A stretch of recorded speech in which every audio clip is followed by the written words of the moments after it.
pode parecer obra do acaso, mas você já pensou em construir uma carreira sólida na engenharia civil? Então vem comigo que eu te conto tudo sobre a graduação em Engenharia Civil à distância da Unicesumar. O curso te torna um profissional preparado para os avanços do mercado, com habilidades e conhecimentos tecnológicos para desenvolver e fazer a gestão de obras inovadoras, sustentáveis e inteligentes, devidamente registrado no CREA. As oportunidades para a área da construção civil são inúmeras. Com uma base forte, você pode se destacar na profissão. Com a metodologia híbrida da Unicesumar, você tem aulas online com professores especialistas e também encontros presenciais em laboratórios físicos e digitais, além de acesso a softwares reconhecidos internacionalmente. Tanto o curso de engenharia quanto a universidade são nota máxima no MEC. Imagine isso no seu currículo. Os sinais estão aí. Chegou a hora de projetar o seu futuro. Faça sua graduação em Engenharia Civil EAD na Unicesumar.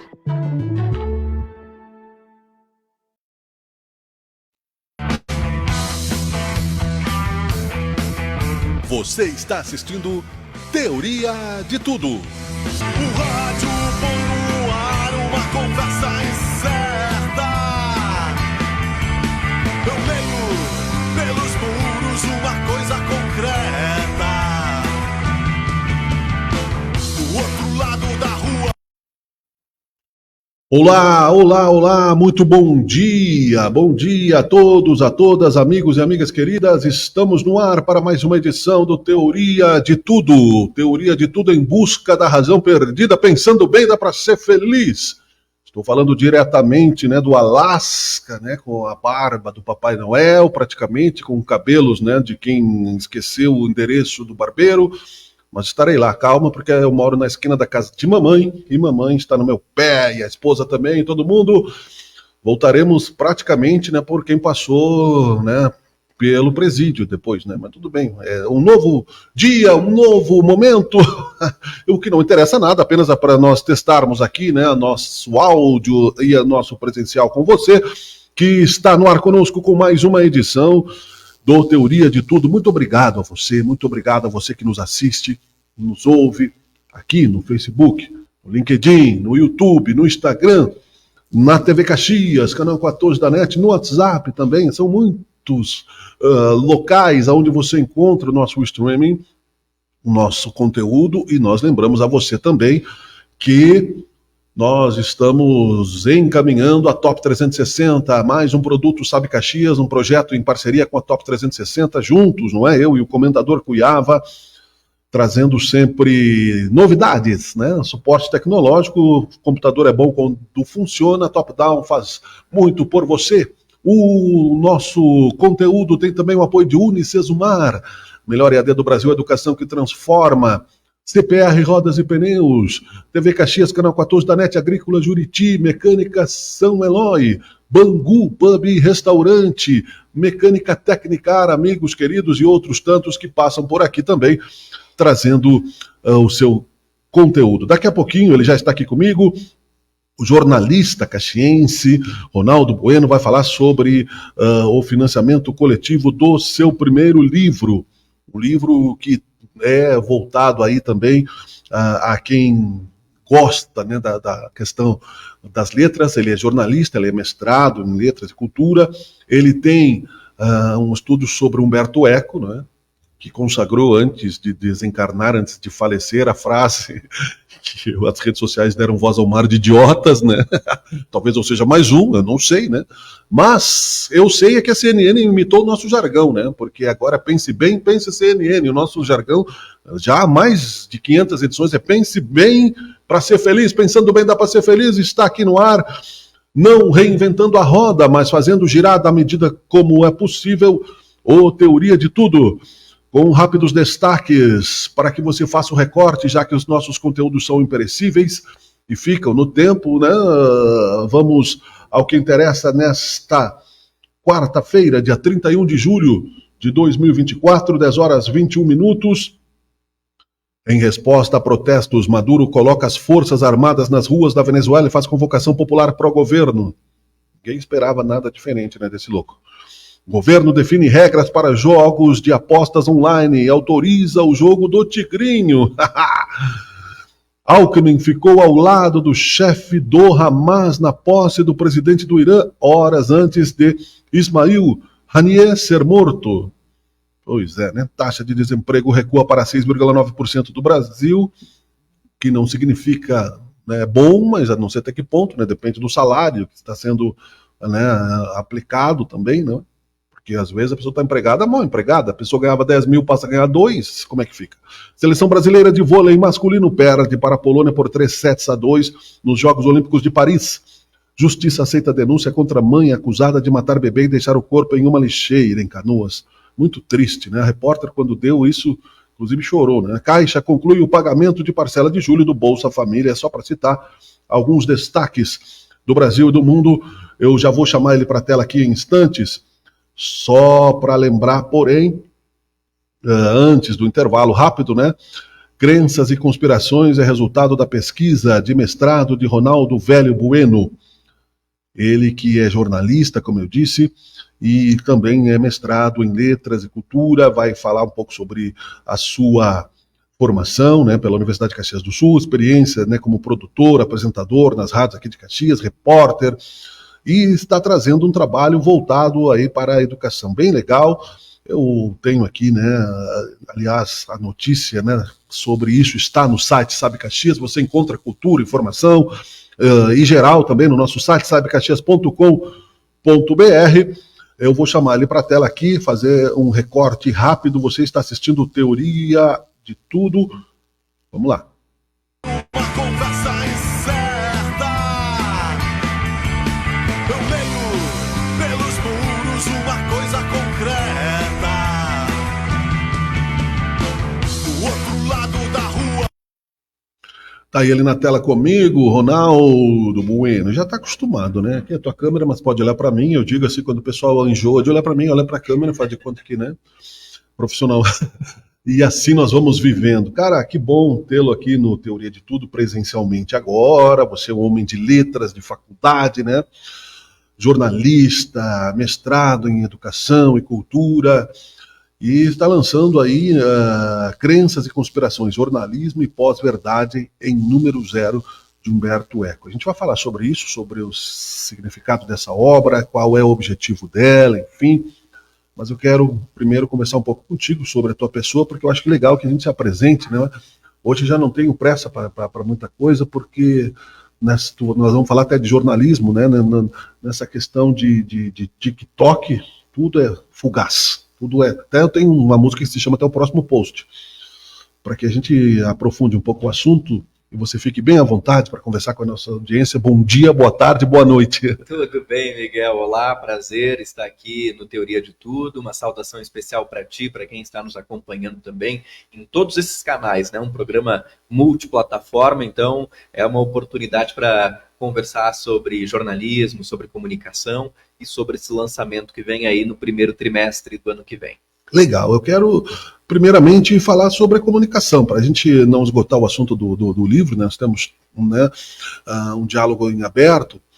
Ronaldo, tu é caxiense, né? Sim, caxiense de nascimento e de moradia também. E como é que tu vê a nossa cidade hoje como jornalista, né? Muita gente, e o jornalismo na nossa cidade, né? Não vou te fazer perguntas aqui sem nenhum compromisso de aprofundamento, né? Mas sim num termos gerais, né? Olha, do ponto de vista do esforço de produção, né? Nós temos colegas de profissão que se dedicam, né, ao jornalismo em Caxias do Sul, na Serra Gaúcha, que levam a profissão com muito amor, com muito empenho, porém a gente tem visto nos últimos anos uma redução das redações, e esse é um cenário que não é de Caxias do Sul, ele é um cenário da comunicação de forma geral. No Brasil a gente tem visto fechamento de jornais em pequenas cidades, né, cidades de pequeno porte. Se a gente pega menos de 50 mil habitantes, está acontecendo um desaparecimento de muitos jornais tradicionais, né, que não conseguem custear suas redações, acabam demitindo a equipe. Nós tínhamos, por exemplo, em Flores da Cunha, né, o jornal O Florense, que chegou a fechar as portas, né, uma redação que 20 anos atrás tinha 30, 40 pessoas, depois chegou a sair do impresso e retornou agora até uma uma notícia boa aí para a comunicação da região, né? Mas de forma geral, em Caxias, na Serra, a gente tem visto um enxugamento, né, das redações de rádio, de televisão, jornais impressos. Isso é ruim para o profissional da comunicação, né? Isso se a gente pensar no cenário, né, um país democrático precisa de uma imprensa que seja livre, que seja pulsante e que tenha muitas opções e que possa produzir conteúdo com qualidade. Infelizmente, no Brasil, a gente tem um cenário em que nos grandes centros, né, cidades grandes, capitais, sim, as redações continuam com força total, mas em cidades de pequeno porte, cidades de médio porte, se a gente pegar do ponto de vista nacional, como é Caxias do Sul, a gente tem um impacto aí na comunicação, né? E isso, sabe, que reflete na sociedade. A gente está vendo o que está acontecendo no mundo, né? Não é só na Venezuela, é no mundo. Estados Unidos, não é? Que, teoricamente, né, é o país mais civilizado, né? Teoricamente, deveria ser, pelo menos, em termos tecnológicos, em termos econômicos, em termos de democracia. A gente está vendo um fundamentalismo, um radicalismo, né? E aí a gente vai entrar daqui a pouco, tu me disseste, claro, que para ser especialista em Humberto Eco, tu tem que estudar 1 milhão de anos, né? Porque os gênios, eu sou fã do Humberto Eco, mas não li tanto quanto você. Eu li O Nome da Rosa 7 vezes. Não, vi o filme 7 vezes. Eu li O Nome da Rosa 2 vezes. Sean Connery, fantástico. Fantástico, né, Sean Connery, né? E há muita filosofia, não só do catolicismo, do ser humano, muita psicologia no Humberto Eco, outros livros também, não é? Porque antes mesmo ainda de a gente entrar na questão técnica disso, tu trabalhaste também em redações, né, do São Francisco, da RBS, né? Sim. E eu trabalhei em outras redações também. Eu dizia sempre, o pessoal vem da universidade, da faculdade, idealistas, e muitos se frustram, né, com o sistema. Como é que tu vê isso? Eu não tive esse problema de frustração, universidade-mercado, porque desde jovem eu precisei trabalhar para custear a universidade, né, a faculdade de jornalismo aqui em Caxias do Sul. Então, eu sou rato de redação, né, desde os meus 18 anos, trabalhando em produção de rádio, em redação, em reportagem, em apresentação. Então, eu sempre tive esse caminho duplo, né, ao mesmo tempo em que mantive os estudos, sempre atuei no mercado da comunicação aqui na Serra. Então não tive não tive esse impacto, né, essa frustração que alguns colegas acabam tendo, porque foi um caminho que eu fui trilhando concomitantemente, né? Tu é jovem, né? Desculpa, eu te pergunto. Tenho 30 anos. 30 anos. Eu trabalhou 6 anos da tua Rádio São Francisco. Na Rádio São Francisco, ali de 2012 até 2018, trabalhei no Jornal Pioneiro, na editoria de variedades, né, como repórter de cultura. Depois como experiência profissional também, né, traçando aí um panorama da minha trajetória. Trabalhei como jornalista no Instituto de Leitura Quindim, que tem a sua sede no 6º andar ali do edifício Abramo Eberle, na Sinimbu, bem no centro de Caxias. Que é bem legal, né? Para quem não conhece. Bem legal o trabalho, né? Para quem não conhece. Para crianças, o Roger, né? A turma toda. Volney Canônica. Volney Canônica e o Roger Mello, né? Que tocam o projeto. É uma biblioteca de referência para infância e adolescência. São mais de 6 mil livros à disposição. A pessoa se inscreve, pode retirar 15, 20 livros por vez para as crianças. Então, trabalhei no Instituto de Leitura Quindim, na produção de conteúdo para as redes sociais e para o site também do Quindim, as matérias, né? E depois, com a minha assessoria de imprensa, né? A Sublinha Comunicação, desde 2021. Então, nos últimos 3 anos, trabalhando aí como assessor de imprensa e diretor de comunicação. Que é uma alternativa importante e uma vertente empreendedora do jornalismo, né? Sim. Trabalhasse nas áreas de variedades, de cultura, elas são relativamente, aparentemente, né, mais light no jornalismo, mas não são, porque a cultura é o que move o senso crítico das pessoas, né? E também tem censura em cima da cultura, né? E é preciso entender a importância da cadeia da cultura, da economia criativa, para os dados econômicos, né? Municípios, estados que investem na produção cultural também estão plantando retorno econômico por meio da arrecadação de impostos, né? Há estudos, inclusive das Nações Unidas, que a cada dólar investido na cultura você tem um retorno por meio de impostos de 3 ou 4 dólares, ou seja, um triplo ou quádruplo de retorno no investimento. Nós temos um evento como uma peça de teatro, né? Se a gente for pegar para comparação, você tem o aluguel do teatro, que é a reserva, vai ter gráfica que vai ficar... Que vai se movimentar para imprimir os cartazes que são espalhados, os designers que vão produzir o material visual de divulgação, tem toda a equipe técnica, né, como o cenógrafo, iluminador, a pessoa que vai operar o áudio e a iluminação de uma peça, de um espetáculo, tem a direção. Quando a gente é público e senta na plateia para assistir, nós vemos só o final de uma cadeia econômica, né, que se movimenta por meio da cultura, dos espetáculos. O mesmo acontece na música, o mesmo acontece na literatura, né? Tem muitas pessoas, falando aqui de um livro especificamente, né? Nós temos uma editora trabalhando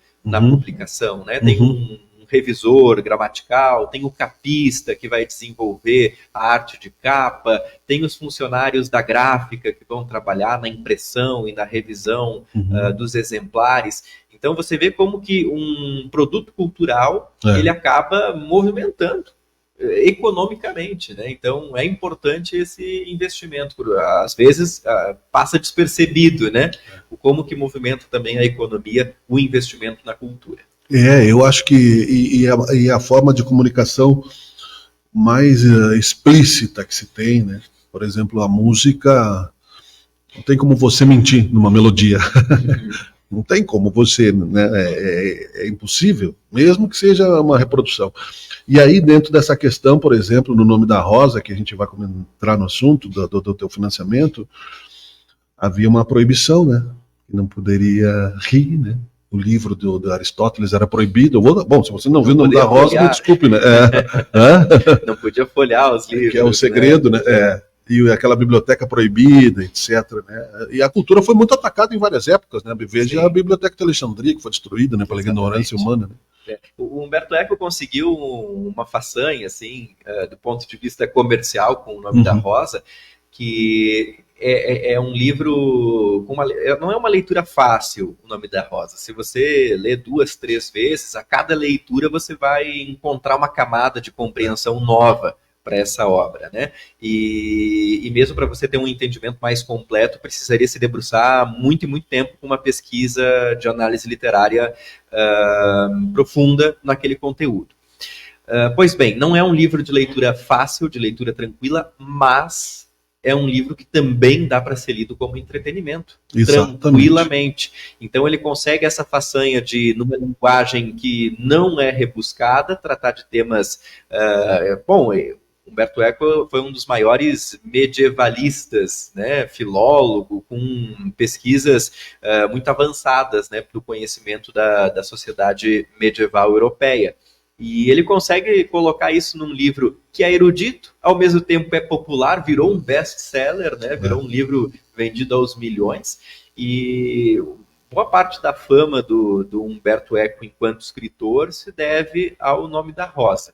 A minha pesquisa no mestrado foi a respeito do Número Zero, que é o último romance publicado pelo Não tem nada a ver com o 01, com o 02. Com nada a ver, ainda bem.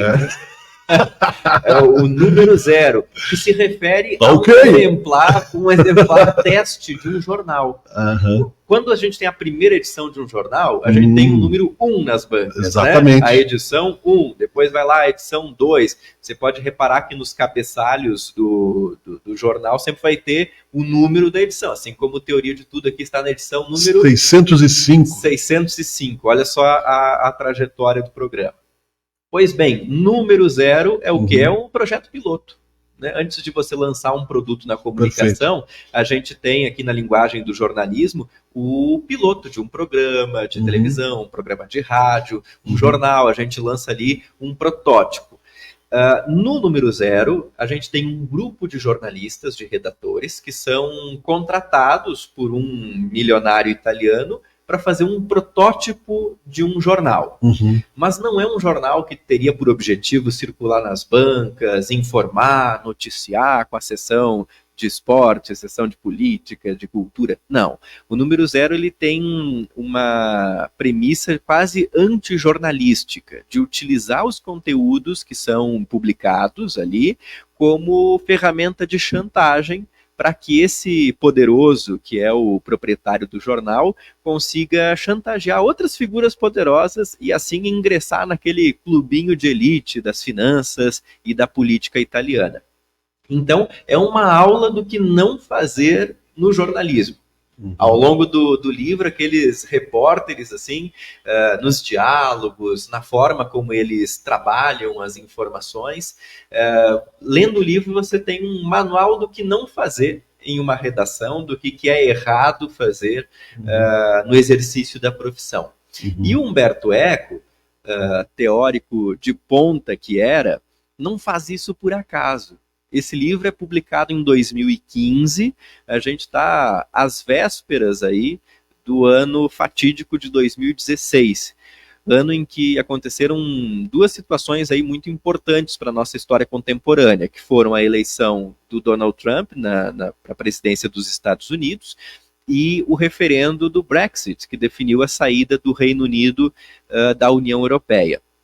Nessas duas votações, tanto nos Estados Unidos quanto na Grã-Bretanha, houve disparo massivo de desinformação por redes sociais, utilizando-se principalmente do Facebook. Né? Na época, o Facebook foi mais utilizado do que o WhatsApp, que depois acabou também entrando, né, no disparo massivo de fake news, de desinformação. Isso chamou muito a atenção de teóricos da comunicação, de jornalistas. Tanto é que de 2016 para cá, a gente começou a ouvir falar do termo pós-verdade. Muitas vezes utilizado como um sinônimo para fake news, para teorias conspiratórias, enfim. Tanto que a Universidade de Oxford elegeu esse termo, pós-verdade, como palavra do ano em 2016. O Eco trabalhou pós-verdade nesse romance, em 2015, um ano antes desses acontecimentos. Não é por acaso aquela frase que você disse lá no início do programa. Vamos repetir para quem perdeu, né? Que foi o seguinte, como é que é a frase mesmo? Que as redes sociais deram voz a um mar de idiotas. A uma multidão de idiotas, uma legião de idiotas, uma coisa assim, né? No sentido é o mesmo. Não é por acaso, ele estava muito atento a esse cenário de redes sociais e ao que ele poderia propiciar, qual é o impacto que ele teria no cenário da comunicação. E a pós-verdade, por mais que ela tenha essa ligação com a internet, ela é um fenômeno cultural pré-internet, que mesmo antes, eu trabalho um pouco na parte teórica do livro, as origens, as características, as manifestações desse fenômeno cultural, e a gente vê que dos anos 70, 80 do século passado, ali 1980, já havia um caldo cultural que iria culminar nesse fenômeno da pós-verdade. E no livro, no número 0, o Umberto Eco trabalha isso. E essa que foi a minha investigação. O livro que eu estou lançando, que vai ser publicado no primeiro trimestre do ano que vem, ele é resultado da minha pesquisa no mestrado em Letras e Cultura da Universidade de Caxias do Sul, a pesquisa que eu desenvolvi de 2021 a 2023. Ele é um mestrado em Letras e Cultura, minha linha de pesquisa era literatura, mas eu venho da comunicação. A minha formação original é no jornalismo. Então, eu faço um estudo interdisciplinar. É uma análise literária a respeito do romance do Umberto Eco, mas utilizando como ferramenta de análise teorias de comunicação, que é o meu campo de origem. Perfeito. Olha, eu vou te dizer assim que a partir dessa investigação subliminar e que já não é tanto, né? O Humberto Eco era jornalista, não? Foi? Humberto Eco, ele era filósofo de formação e também filólogo, né? Sim, que é especializado em línguas, né? Mas atuou na imprensa, ele dirigiu a RAI na Itália também. Ou seja, ele tem o conceito, né, daquilo que é explícito para quem está no bastidor, caso tipo House of Cards, por exemplo, não é? E outros tantos. Eu vou me recordar ao longo do programa que tu deve ter assistido um filme baseado em fatos reais com o Tom Hanks, numa denúncia nos anos 70. Se não me engano, é do Nixon. E eles tinham lá. Uma Spotlight, mas não é o Spotlight. É esse aí. Esse? É. E aí, dentro dessa ideia, Ronaldo, nós avançamos, por isso que é importante, eu vejo aqui, aprofundar um pouco mais. Eu gosto de tudo, né? Como consumidor de cultura. Nós estamos falando do teu livro também, a gente vai falar depois da parte prática do livro, mas filosofando também.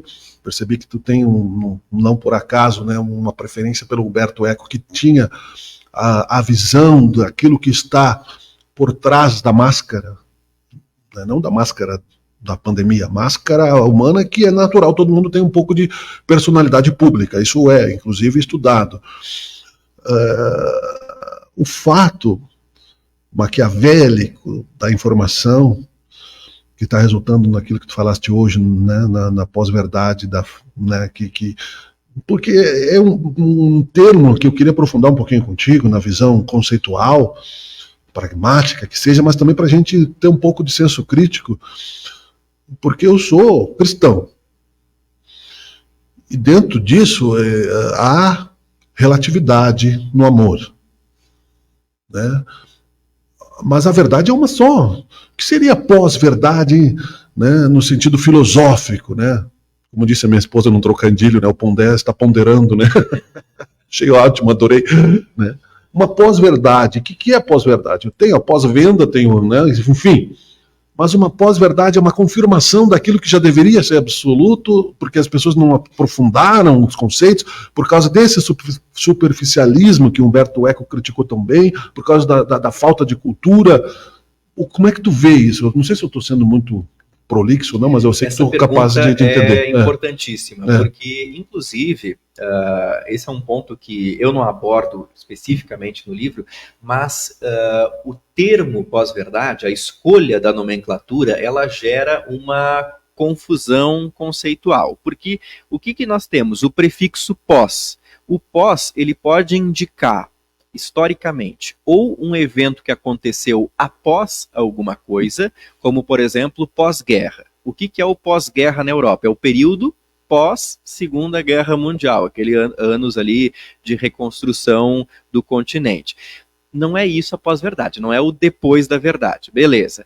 Mas existem alguns conceitos que utilizam o pós como uma negação do conceito que vem depois, ali, do conceito subjacente. Por exemplo, pós-modernismo, pós-feminismo, correntes de pensamento, correntes filosóficas que vão fazer uma negação do conceito da modernidade, do conceito do feminismo, no caso dos pós-feministas. Então, nós temos esse segundo caminho da utilização do prefixo pós. Também não é o caso da pós-verdade, porque quando a gente fala em fenômeno da pós-verdade, a gente não está falando necessariamente de mentiras ou de proliferação de mentiras. E isso é uma confusão muito comum de se utilizar o termo pós-verdade como um sinônimo para fake news, para o disparo massivo de desinformação. O que eu defendo? Que esse fenômeno cultural, ele engloba muitas manifestações, como as teorias conspiratórias fazem parte do fenômeno, a disseminação de fake news e o apelo emocional, seja ele utilizando fatos, seja ele utilizando mentiras. O apelo emocional é a mola propulsora da pós-verdade. Não existe fenômeno da pós-verdade sem o apelo à emoção. É praticamente a característica de base desse fenômeno. A outra característica é o pensamento e o comportamento em bolha. Quando a gente fala na nossa bolha, as pessoas têm esse comportamento. A gente está falando também de uma característica típica da pós-verdade. Aqui, até só para não perder, claro, a quinta série, né, que nos anos 60, bolha é um termo para idiota, seu bolha. Eu não sou desse tempo. Viu? Não, mas tu estuda. Né? Eu também não. Eu nasci em 69, mas o bolha chegou até hoje. Perfeito. O pós-verdade, então, ele não tem essa característica nem do posterior, nem na negação do conceito. Né? Então, por que a gente tem esse prefixo, né? O pós? Bom, você falou da verdade filosófica, que é uma só. A Hannah Arendt, ela basicamente já resolveu também essa disputa, né? Essa dúvida. Porque tem um ensaio dela dos anos 60 em que ela trabalha a verdade racional versus verdade factual. O que é a verdade racional? É aquela verdade que pertence ao campo da filosofia, ao campo das ciências matemáticas, né? Você tem, por exemplo, um 2 mais 2 igual a 4. Isso é uma verdade imutável, né? 2 mais 2 sempre vai ser 4. Sim. Independente do tempo de análise. Independente da honestidade, né, da pessoa. Independente. Então tem a verdade racional, a verdade factual. Racional, ela é dividida, né? Então tem a filosófica, tudo mais, a matemática, né? Que são essas primeiras que eu mencionei. São verdades consagradas, né? Não podemos dizer que a Terra é plana, por exemplo. Não. Isso é um fato mutável. Mas né? Aí você tem as verdades racionais. Do outro ponto, você tem a verdade factual, que é aquela sobre a qual atuamos nós jornalistas, que são os fatos, os acontecimentos. Que está sujeito a narrativas, né? E aí que entra a pós-verdade. A pós-verdade não atua naquele outro campo. A pós-verdade atua no campo da verdade factual. Sim. Aquela que pode ser manipulada por meio do apelo emocional, por meio do comportamento de bolhas. Tem muita verdade que seria racional, e que é racional, mas que acaba virando campo de disputa. Você falou uma delas, a Terra plana. Né? Então seria algo ponto pacífico, mas nós temos visto movimentos de defesa de que o formato da Terra não é geóide, né? Seria plano. A gente tem pessoas que defendem, algumas são muito inofensivas, né? Você pega um Elvis Não Morreu, ele tá lá no Havaí com 90 anos, 90 anos tocando podia instrumento ali, um ukulele, né? Bem de boa. Isso aí é meio inofensivo, mas você tem a teoria conspiratória da pessoa antivacina, que daí você afeta a saúde pública. Exato. Nós estamos vendo em inúmeros países, inclusive nos Estados Unidos, o ressurgimento de doenças que haviam sido eliminadas. Há crianças em alguns estados norte-americanos que voltaram a morrer de sarampo. Há casos disso. Né? Vacinas que existiam desde os anos 40 do século passado. E daí, se você olhar o gráfico da imunização, você vê que nos estados norte-americanos que caiu a taxa de imunização entre crianças, coincidentemente são os estados em que há o retorno dessas doenças. O negacionismo, né? O negacionismo. O negacionismo científico, ele é uma das manifestações desse cenário de pós-verdade. O que a gente viu aí, a questão, inclusive, né, judicializada, criminalizada, do cartão de vacina, né, do ex-presidente Jair Bolsonaro, porque talvez nem fosse o que ele acreditasse, mas você fala para a tua bolha, né, no sentido de poder, e isso é muito perigoso. Não que não existisse no passado, né, tu é um estudioso, tu sabe que houve, após o assassinato do Júlio César, né, uma revolta popular que colocou o Marco Antônio no poder, justamente devido ao discurso que ele fez no velório do César. Quer dizer, emoção, paixão, associada, né, à necessidade de manter um poder. Então, quer dizer, há muita relatividade nessa questão de pós-verdade, né? Na Revolução Francesa, né, houve disseminação de teorias conspiratórias, de mentiras, na Idade Média, registro. Então, ao longo da história, a mentira ou a falsificação de fatos para chegar ao poder, para a tomada de poder, ela foi utilizada como ferramenta política. Isso não é novidade. O que é novidade na pós-verdade é justamente a intensidade desse fenômeno, a forma como ele acontece em diversas partes do mundo, com intensidade, com velocidade, com a utilização dos apelos emocionais, e agora há ferramentas que favorecem as bolhas. A tecnologia, a rede social. A tecnologia. O problema não é a tecnologia ela é muito boa e pode ser utilizada para inúmeros fins excelentes, mas ela também acabou servindo de palco para essa concentração, o que eu chamo de bolhas intransponíveis, impermeáveis, que tu tem um grupo que acredita em algo que praticamente não consegue dialogar de jeito nenhum com o grupo oposto. Levantaram-se muralhas. Por quê? Porque o algoritmo das redes, ele favorece o consumo daquilo que a gente já gosta, já acredita, já tem a tendência a consumir. Isso também não é novidade na comunicação. Fala o que eu quero ouvir. Se a gente pegar jornais norte-americanos ou europeus no início do século XX, você tinha lá jornais de correntes políticas. Então, quem era eleitor mais identificado com os conservadores adquiria jornal X. Quem era mais progressista adquiria o jornal Y. Isso não é novidade. A novidade é justamente a utilização das redes, e o algoritmo se alimenta justamente dos nossos gostos. Experimenta pesquisar ali no Instagram, em alguma rede, sei lá, mesa de madeira para quintal.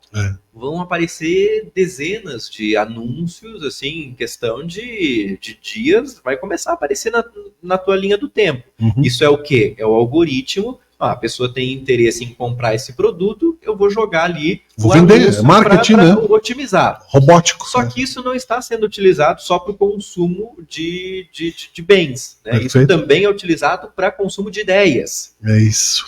Então, se eu acredito em ideia A, B ou C, eu vou ter uma tendência de ter acesso nas minhas redes ao conteúdo A, B ou C. Isso dentro da inconsciência de como funciona o algoritmo, né?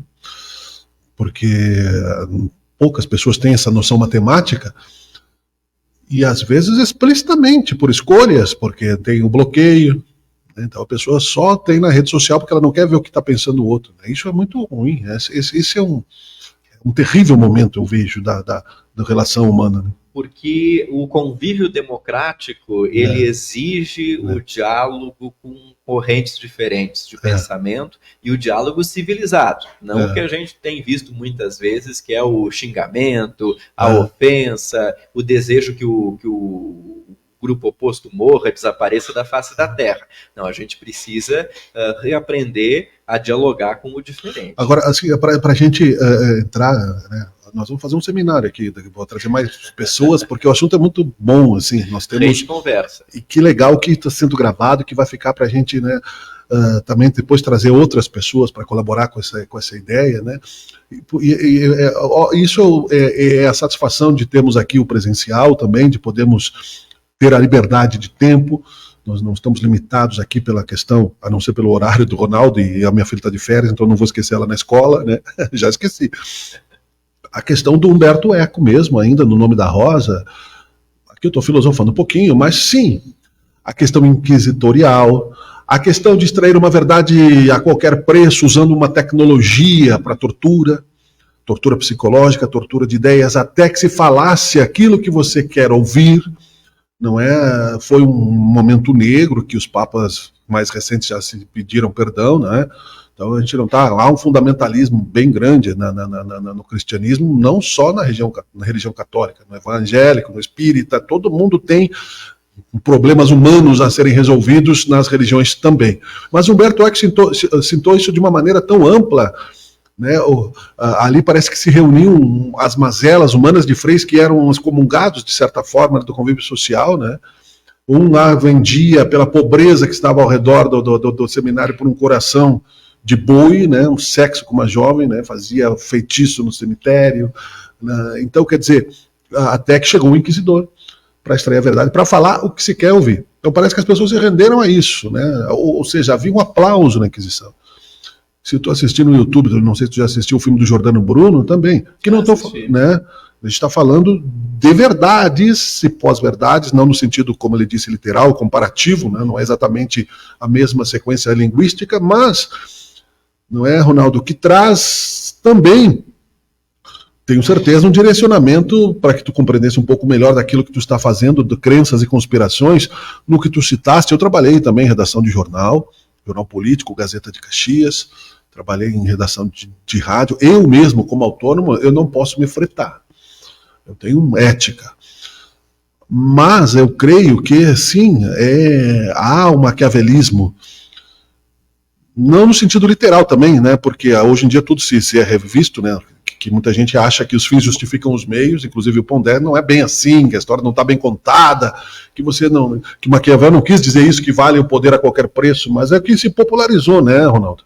Foi a compreensão popular a respeito do que eu rasa, talvez. Mas eu não tenho conhecimento. Não, nem eu. Da teoria do Maquiavel. Eu fiz a leitura do Príncipe há bastante tempo. Então eu não li nem o Pequeno Príncipe, então para me chegar no Príncipe eu vou ter que ler. Não faz sentido nenhum, né? Mas tudo bem. Brincadeiras à parte. O que a pessoa vai encontrar quando for ler o Crenças e Conspirações? Esse é o título provisório, né? Porque a gente está no processo de edição, de revisão do material antes de encaminhar para a editora, e ainda pode ter algumas alterações, algumas mudanças, né? Então, há um capítulo mais teórico da pesquisa, em que eu falo sobre o fenômeno da pós-verdade, e eu acho que, como é um fenômeno recente, ele é carente de teorização. E como as democracias ocidentais, elas estão sofrendo ataques e acabam sendo colocadas em risco, em xeque, por este fenômeno da pós-verdade, pelos impactos sociais que ele causa, eu acho que o melhor para a gente enfrentar um contexto é o conhecimento. Então a gente precisa compreender do que se trata esse fenômeno, né? Eu já vi na televisão jornalistas sérios utilizando o termo pós-verdade simplesmente como um sinônimo para mentira ou para disseminação de fake news. A gente não pode cair nesse reducionismo, porque um fenômeno social precisa ser compreendido em sua complexidade. Essa discussão, ela não é uma discussão inaugurada por mim de jeito nenhum. Existem outros teóricos brasileiros que estão se debruçando sobre esse tema, e eu tentei, na minha pesquisa, dar a minha contribuição nessa discussão. Então, esse capítulo teórico, ele tem uma divisão tripla. Primeiro, as origens do fenômeno. Em segundo lugar, a tentar mapear quais são as características. E, em terceiro, quais são as suas manifestações, né? E daí sim eu vejo as fake news, as teorias conspiratórias, o negacionismo científico, o relativismo histórico, que é uma outra situação também preocupante, né? A gente vê pessoas relativizando o Holocausto, por exemplo. É horrível que isso aconteça, mas existem inúmeras correntes que fazem isso na contemporaneidade. Muito triste. Muito triste. Depois mas não é de hoje, viu? Não é de hoje. Também não é. Eu me lembro que chegou lá na biblioteca do meu pai, só fazendo um recorte, que meu pai comprava, que caía na mão dele, e ele deixou por lá, né? O Holocausto não aconteceu, alguma coisa assim. Já, isso nos anos 80. Sim. Né? Ou seja, quase 40 anos atrás. Isso. Quase 40 anos atrás. Por isso que eu estou colocando que o fenômeno da pós-verdade, apesar de intensificado nos últimos 10 anos, ele tem as suas sementes nos anos 70, 80. Perfeito. Mas, inclusive, incorporando manifestações. Você pode me colocar o seguinte: Ronaldo, as teorias conspiratórias existem há séculos. Sim, elas existem há séculos. Mas elas são uma manifestação da pós-verdade pela forma como elas estão sendo postas hoje em dia. Sim. Proliferação de mentiras também não é novidade na história humana. O que a gente está vendo nesse fenômeno é a utilização com os apelos emocionais, a utilização dos algoritmos, o fortalecimento das bolhas, enfim. E depois desse capítulo teórico, existem 2 capítulos dedicados à análise literária. Um dos capítulos eu busco justamente na redação daquele jornal, daquele número 0, Sim. quais eram os elementos de pós-verdade, de manipulação de fatos, de utilização de mentiras, de apelos emocionais. Então eu faço uma análise do que acontecia naquela redação. E Tu sabe, só para citar Claro. não quero que tu perca a linha do raciocínio. Não, imagino. Mas como tu tá bem ali amparado, né, mais organizado que eu botei um Humberto Eco aqui na tela com uma máquina de escrever, bem legal, né? Tinha que ter a junta grossa aqui. Vocês não conhecem máquina de escrever, mas eu escrevi muito, não é? Tem abordagens superficiais nesse fenômeno, até superficiais entre aspas, como entretenimento, mas como abordagem de roteiros, em pequenas séries, assim, para infanto-juvenis, que a minha filha assiste às vezes, e eu acompanho lá, porque a esposa também está assistindo, e até interessante. No Jornal da Escola, a mentira, essa conspiração, né, para mais popular, para o namorado da outra, são interesses menores, mas graves, que levam até ao suicídio. Sim. Quem assistiu, né, a rede social, né, o Dilema da Rede, por exemplo, sabe o quanto isso é manipulável, né? Sim, sem dúvida, sem dúvida. E a gente tem situações menos graves e mais graves. Mas o fenômeno ele está na base da nossa sociedade contemporânea, né? Utilizado de diversas formas. Então tem um capítulo que eu faço análise das práticas editoriais dessa redação, desse número 0, e o terceiro capítulo da obra é uma análise de personagem, porque há um personagem específico na redação que é um repórter, mas que ele é levado por uma teoria conspiratória ao longo do romance inteiro. Qual é essa teoria conspiratória? Ele está convencido de que Mussolini não foi morto ao final da Segunda Guerra, que ele fugiu para a Argentina num grande complô que reunia a CIA, o Vaticano, mais a Cosa Nostra, enfim, várias entidades e associações e grupos que tinham como interesse manter o Mussolini vivo na Argentina até que fosse um momento oportuno para a retomada do poder. É só para citar, inclusive culturalmente, porque muita gente pode achar que isso é só ficção. Mussolini não, né? Mussolini foi espancado em praça pública, e final de contas. Mas muitos nazistas foram acolhidos, né? Tanto nos Estados Unidos quanto na Argentina. Na Argentina, né? Então há uma base factual, né? Muitos nazistas fugiram para a Argentina, houve no Brasil, inclusive, alguns que... O Mengele, né? Exatamente, o Mengele, que foram capturados, mortos, outros não. Mas isso abriu brecha, inclusive, para as teorias conspiratórias de que o próprio Mussolini, há pessoas que acreditam que o Hitler teria fugido para a Argentina também ao término da guerra. O que chama atenção é que nós estamos falando de um repórter, de um jornalista que deveria ter apego à verdade factual, aquela que a gente já falou da Hannah Arendt, né? Sim. A pós-verdade atua no campo da verdade factual. E nós temos fatos, registros fotográficos, registros documentais da morte do Mussolini em praça pública ao término da guerra.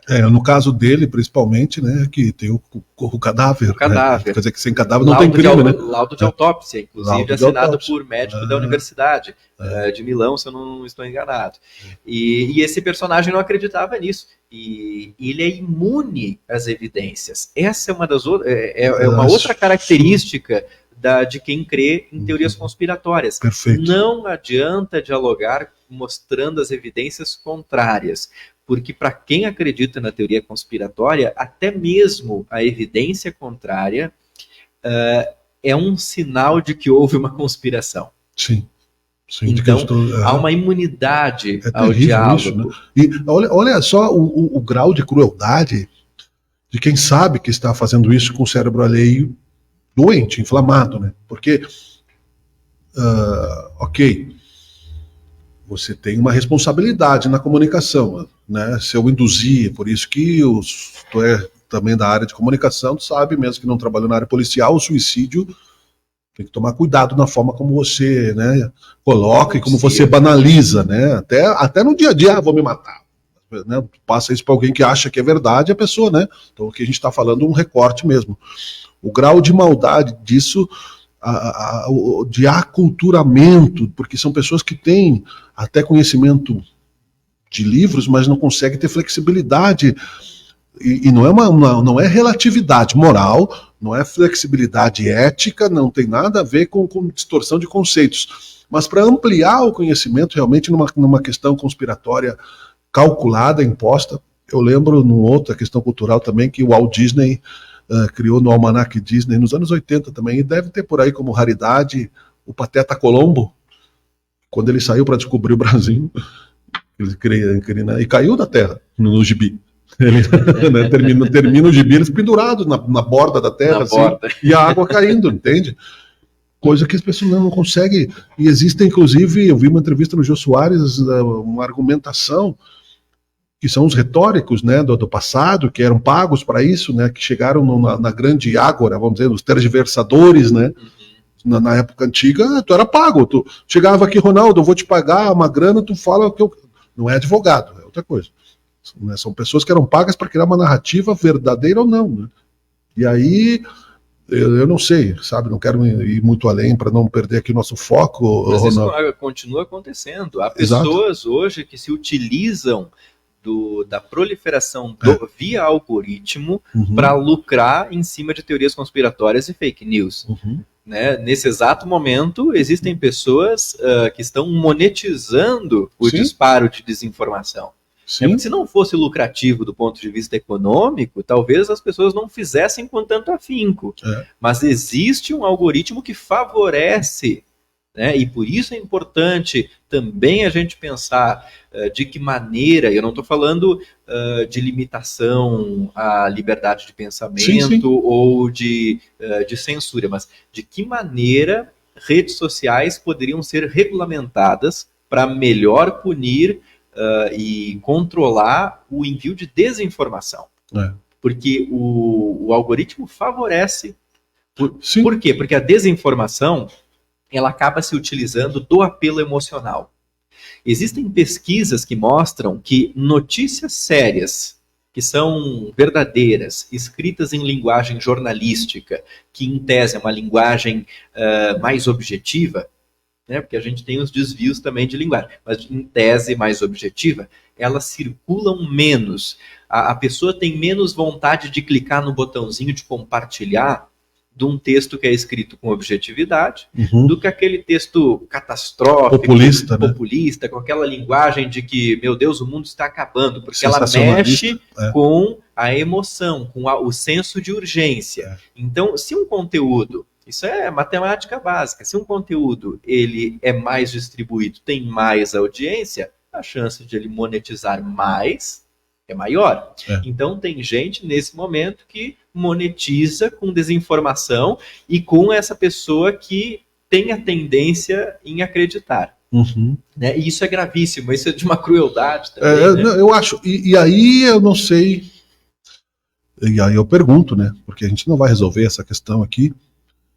Só para citar esse fato, aconteceu, eu assistindo a CNN, teve um caso de um cara que se pendurou no carro lá e apareceu a mulher andando quilômetros, o cara pendurado na porta. Ela ia ser assaltada, ele enfiou o braço, ela fechou o vidro, né? E ele ficou andando. Ok. Ninguém foi preso. Um outro cidadão, para utilizar esse marketing e essa monetização, se apresentou como sendo o ladrão. E sendo ladrão, não, sendo a vítima. E daí a polícia investigou, não era. Mas ele queria. Daí foi denunciado por falsa denúncia de crime, ok? Mas olha o grau de estupidez que isso gera. Eu não sou um otimista, Miguel. Acho que ninguém nesse contexto. Tampouco acho que a gente não pode também ser fatalista e pensar que vai ser sempre assim. Exato. E que a gente não consegue contornar, dar a volta. Eu creio que o caminho para a gente enfrentar qualquer contexto é o conhecimento, a educação, a informação de qualidade. Né? Como jornalista, eu não poderia pensar diferente. Eu não poderia não acreditar Perfeito. justamente na informação de qualidade. Então, o que eu vejo como não uma solução, porque a gente está muito longe disso, mas um caminho a ser trilhado Essa é a ideia. é justamente entender que momento é esse que nós estamos vivendo, que não é o mesmo momento em que os nossos avós viviam, não é o mesmo contexto cultural. A gente precisa compreender que o mundo é dinâmico, se transforma, e o momento que está posto é esse. Esse é o nosso fenômeno cultural aí em ascensão, e a gente precisa aprender a lidar com ele. Se a gente for pensar, a prensa de Gutenberg, né, que possibilitou a impressão dos livros. Né? A gente tem lá de 1500 e pouco até... A gente tem 400 anos, né, de predomínio desse sistema da prensa de Gutenberg. Ficou muito tempo, né, como o predomínio daquele mercado editorial dessa forma. Nós temos um cenário de internet dos anos 90 para cá. A gente tem aí menos de 40 anos desse contexto de conexão global de computadores. É um fenômeno muito recente. Bem pouco, bem menos. Nós estamos na infância da internet. Então nós ainda vamos caminhar muito para aprender quais são os benefícios, aprender a utilização melhor, aprender quais são os riscos. A gente ainda está na infância desse fenômeno, por isso que eu defendo justamente que a gente pesquise. Isso está na tua proposta, no teu livro? Isso está na introdução e também nas considerações finais, que é o caminho para entender esse fenômeno. É justamente esse. Eu espero que mais pessoas estejam pesquisando sobre pós-verdade, fazendo contribuições, avançando onde eu não consegui avançar, porque uma pesquisa é isso. A gente caminha até certo ponto. É igual o revezamento nas Olimpíadas. Depois você passa o bastão. Para gerar outras perguntas, né? Outras perguntas. Não são respostas absolutas, né? Claro. Jamais, né? Senão não seria o conhecimento científico, seria dogmático. Exato. Então, a gente caminha até certo ponto. Obviamente, a minha pesquisa ela tem contribuições e ela tem limitações. Então, que outras pessoas avancem nesse diálogo, e eu também, porque eu continuo pesquisando a respeito depois do término do mestrado. A gente precisa conhecer melhor esse fenômeno para poder lidar com ele. E aí, eu quero colocar o conceito Cronos nisso tudo, porque a velocidade que ele se expande tecnológica, e eu acho que é isso que nos torna um pouco ansiosos, ela exige uma proporcionalidade não de respostas absolutas, não de dogmas, né, como tu disseste, um controle que não seja censor, né, das pseudo-verdades, que mantenha a liberdade de expressão, mas que crie uma liberdade consciente civil no mesmo ritmo, sob a ótica, a égide da espada, né, da injustiça, né, da inverdade, que daí não é a pós-verdade, não é a mentira, né, é a verdade distorcida, né, a narrativa calculista, porque os prejuízos disso podem ser muito grandes, né? Um fenômeno localizado que a gente teve, né, do Álvares de Azevedo, lá do Mal do Século, que tu estudou melhor que eu, foi justamente, se popularizou, né, a tristeza, né, a boemia, o abandono de qualquer responsabilidade social e de si mesmo, levando, né, a morte de si próprio. Então, como responsabilidade cultural, eu acho que vem a tua obra trazer, e eu fico curioso, né, para que ela venha a público. Eu coloquei aqui a tua rede social também, colaborar com esse tema que exige tempo. Veja bem, né, que nós não estamos andando em círculos aqui, enchendo a linguiça do tempo apenas para monetizar no comercial, mas também com uma responsabilidade de comunicação, Ronaldo, que tu tem com profundidade. Vou botar o Humberto Eco de novo aqui para que a gente possa chegar aí para te falar da parte, né, do financiamento público, claro, para que a gente tenha desejo de se debruçar sobre isso. Nós temos uma série de resultados espontâneos no Brasil. A gente tem que falar da nossa aldeia, né? Vamos falar de Caxias, nós estávamos falando aqui do bairro, eu quero ir do bairro tal para o bairro tal, que está um pouco melhor. É onde a gente vive. E hoje tudo se irradia para o mundo, né? O que nós falamos aqui hoje, qualquer pessoa pode estar ouvindo ao vivo no outro lado do planeta. Da nossa aldeia para o mundo. Então a responsabilidade ela se multiplicou. Como é que tu vê isso? Antes, me responda, por favor, na tua opinião, para depois a gente falar do financiamento público. Para te não tomar uma multa no estacionamento também. Eu creio assim, Miguel, que a responsabilidade na comunicação, claro que ela é maior hoje, porque o que a gente fala aqui pode estar sendo assistido em qualquer parte do planeta, né? Mas se a gente pensar do ponto de vista ético, a gente precisa ter responsabilidade naquilo que a gente comunica, independente se nós somos vistos, lidos por uma pessoa ou por 1 milhão de pessoas.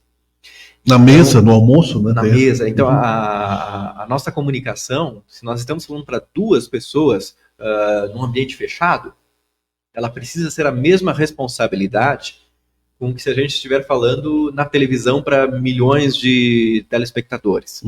Então, aliás, esse é um dos pontos que o Humberto Eco coloca, aquela frase dos idiotas com... eu não sei ela literal, eu vou achar ela aqui. Também não recordo agora. Tá. Mas ele falou o seguinte, que tornou público aquilo que ficava restrito a uma conversa de bar. Ele dá uma entrevista, porque essa frase ela é pensada de uma entrevista maior que ele deu, né? E antes, aquilo que ficava só na conversa de boteco, né? Na conversa de uma... lá no contexto italiano, de uma taverna, né, de um bar, tomando um vinho, acabou se multiplicando para a rede social. Que não tem filtro nenhum. Exatamente. Mas a gente tem que ter a responsabilidade. Eu falando aqui, se nós não estivéssemos no ar, se eu estivesse conversando apenas contigo, a minha responsabilidade deveria ser a mesma. Então, esse é um ponto primordial para a gente pensar em comunicação. Que nesse ponto eu acho que vai demorar bastante. As redes sociais deram voz à legião de imbecis. Foi essa frase. Na época que ele falou isso, eu era pesquisador no curso de comunicação da UX, eu lembro que foi um alvoroço, porque nós ainda estávamos muito naquela fase de ver somente com bons olhos os benefícios das redes sociais. A gente achou meio, nossa, ele foi um tanto quanto elitista. Radical, né? Frase, radical. Na época foi essa leitura que se fez. Hoje, 9 anos depois, Humberto Eco já morto, depois do 01, 02, 03, 04. Tanta coisa, tanta besteira que a gente viu nas redes sociais. Às vezes eu me pego pensando, depois da cloroquina, Humberto Eco tinha razão. Porque a gente não pode achar que... Ele era à frente do seu tempo. Né? Ele era à frente, não, ele era um gênio. E aprofundado no sentido, né, que essa conversa de bar ela é totalmente desprovida de senso ético, moral, né, mesmo é quase como uma obra do Chico Buarque, né, na construção, né, entendeu? Ou seja, não há na cultura popular, eu diria, condição, não é ser elitista, de fazer frente a essa mudança. Mas também não pode deixar de se ter direito, né, de se expressar aquilo que se pensa. Eu acho que, como fonte de pesquisa, pode ser bastante útil para os sociólogos, né? O problema, justamente, são os House of Cards, né?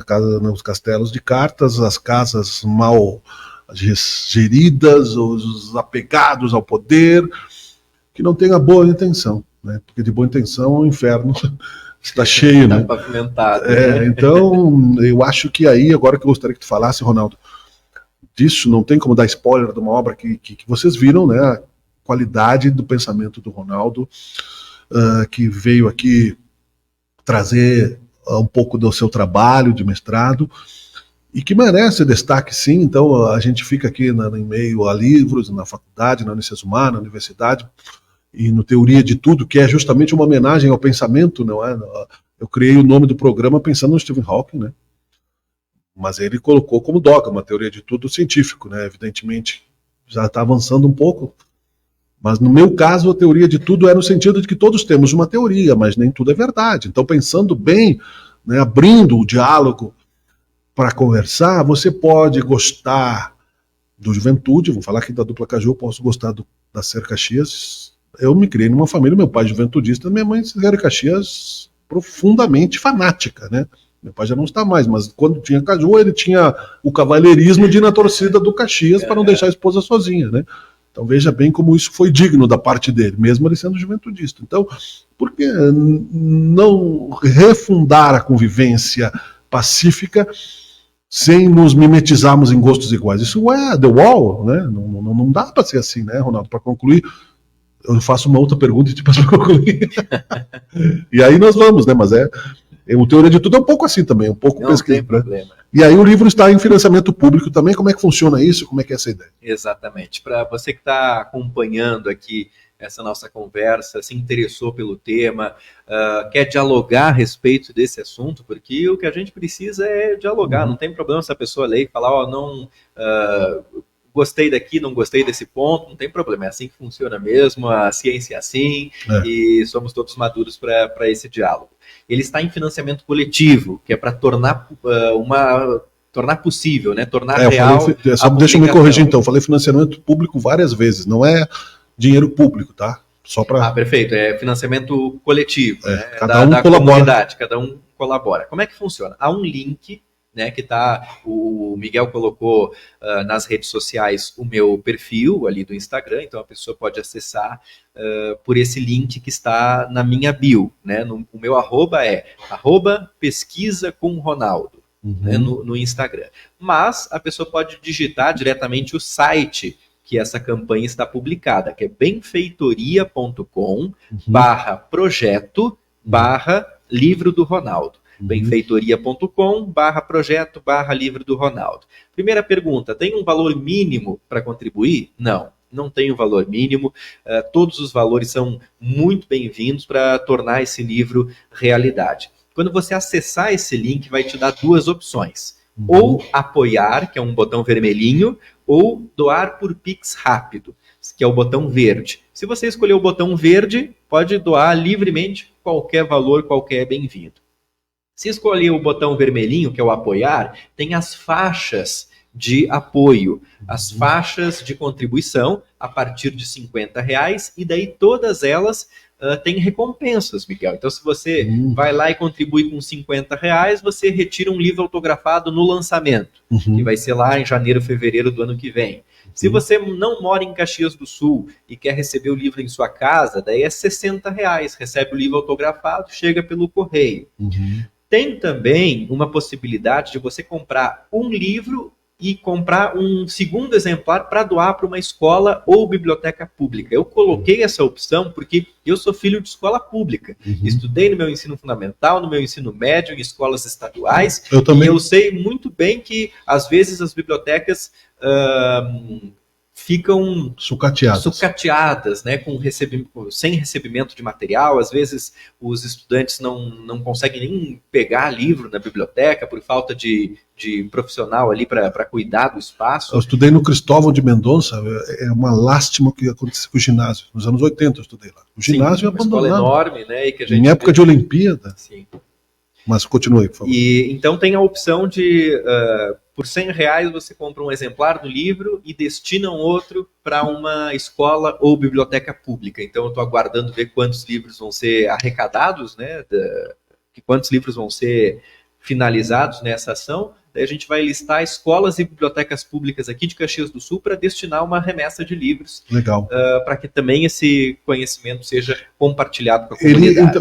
Ele é voltado mais para pedagogos na área da cultura, da educação, para professores e tal? Ele é um livro que pode ser lido de forma geral, pelo público geral, mas claro que se você for estudante de comunicação, né, principalmente da área de jornalismo, ou estudante de letras que tem interesse por literatura, ele vai ter um aproveitamento maior justamente pela área que ele aborda. Como então, material didático. Como material didático para pessoas de comunicação e literatura. Mas é um livro, por se tratar de um tema, como nós estávamos falando até agora, por ser um tema tão contemporâneo, ele é um livro que pode interessar público geral, né, para entender um pouco mais o que está acontecendo com a comunicação no mundo, por que tem sido assim. Quem são os imbecis que ele quis dizer? Exatamente, quem são os imbecis do Humberto Eco. Que é um pouco violento, a gente não quer também protagonizar a violência, né?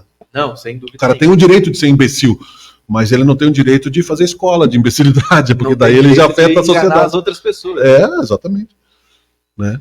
Perfeito, então o financiamento coletivo está aberto, a campanha segue até o dia 23 de agosto, e assim que a gente tiver o retorno da editora com a data de lançamento, o lançamento vai ser presencial em Caxias do Sul, aí a gente comunica também a comunidade por meio das redes sociais e pela imprensa. Que legal, vai ter depois, é claro, no momento de exposição sobre o tema e tal. Claro. Parabéns, Uma das faixas ali do financiamento é também um workshop comigo, um workshop exclusivo.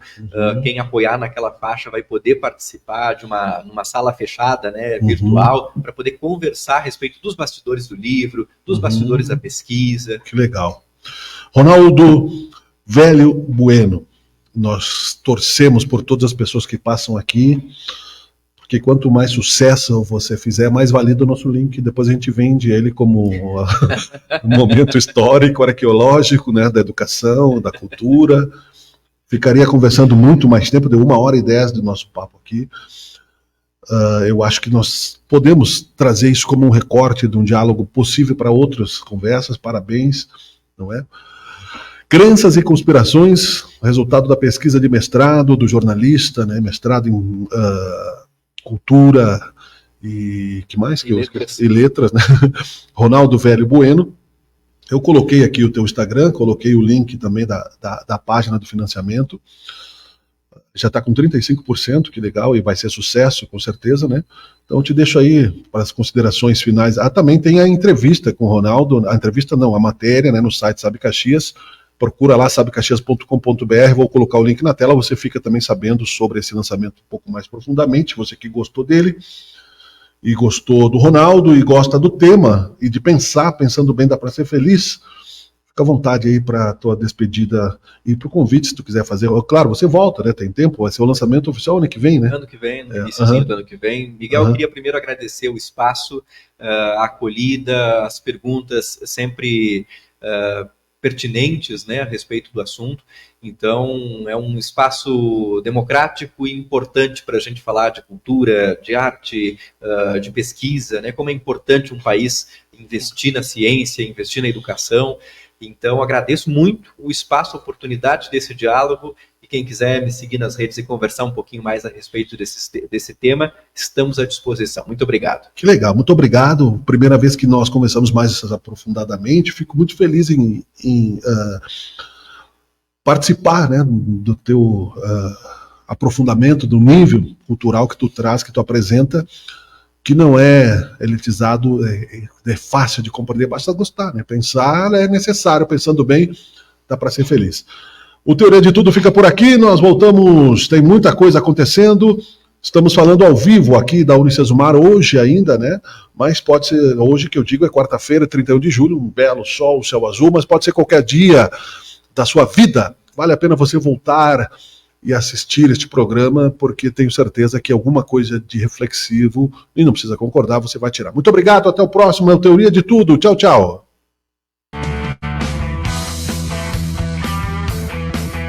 Você está assistindo Teoria de Tudo. O rádio põe no ar uma conversa em